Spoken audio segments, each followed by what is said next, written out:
Hey guys, welcome to my May 2017 market update. Last month you'll know that I spent a little bit of time talking about a new house price index that the Real Estate Institute has come up with in conjunction with the Reserve Bank. I'm pleased to say I've had a bit of a drill down in there and a bit of a play around to see what I can find. Now there's something, I'll have a quick talk about that, and it relates to another point which I'm going to make. There's going to be some really interesting stuff happening in the press in the next few months with regards to Auckland house prices. Okay, so here's the thing. This is the new house price index. I've managed to drill down by month all the way back to 1992, and this is just the North Shore, but it reflects fairly similar sort of situation for much of Auckland and the rest of the country. But as you see here, from 1992, prices going up. Then in the late 90s there's a decline, which is good that it shows that, because there was one. Then as we come up again, you see the GFC and the subsequent sort of slow period after that as things took off again as I got into real estate.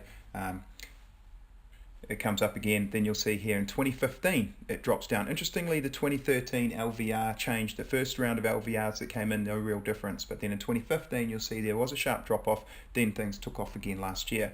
However, late last year things did drop, and you're starting to see a bit of a sort of a peak and a shelf forming here, which is kind of around about how we feel the market is. So I'm quite pleased to say the house price index, which I'll be able to monitor monthly and won't be affected by seasonality, is going to be something quite good going forward. So it's that seasonality I wanted to talk about, because as the house prices went up last year and then they started to come back late last year, we had this hump. In fact, it's shown there.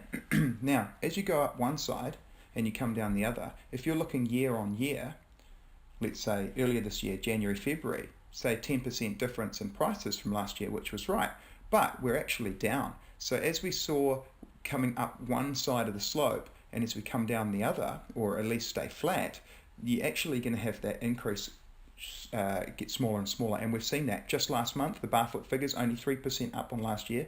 The REINZ figures only 5% up in Auckland on last year.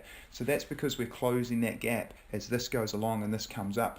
What we're going to start to see though, July, August, who knows when it'll happen exactly, but we're going to start to see as we get to the peak in that trailing statistic and we hit that sort of, we're on that shelf here, we're going to start to see negative year on year house price changes. So that's going to tie in roundabout with the election as well, which is quite interesting. You're going to start to see the media grab that and say, wow, the Auckland housing market's actually fallen.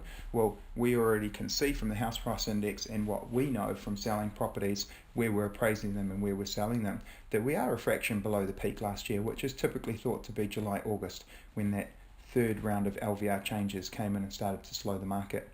So, as always, if you're selling, there's 5 things that vendors can do. That was my October blog last year, how to get the edge when selling in a flat market. Those things still are pertinent and they're important right now because properties are still selling. We're not selling as many, we're not selling them as fast. So listing stock, which I graph every few days, we're looking at Hillcrest, Glenfield, North Shore, Auckland, levels of available stock.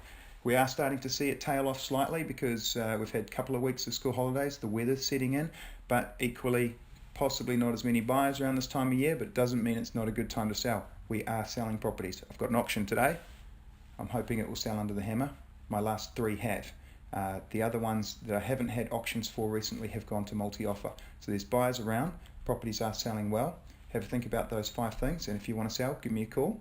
I have a process. There's lots of things that I can do that can affect the sale price as well, and I've thought about those. It's in my book. If you want a copy, give me a call. I'm Scott Mackenzie from Barfoot and Thompson.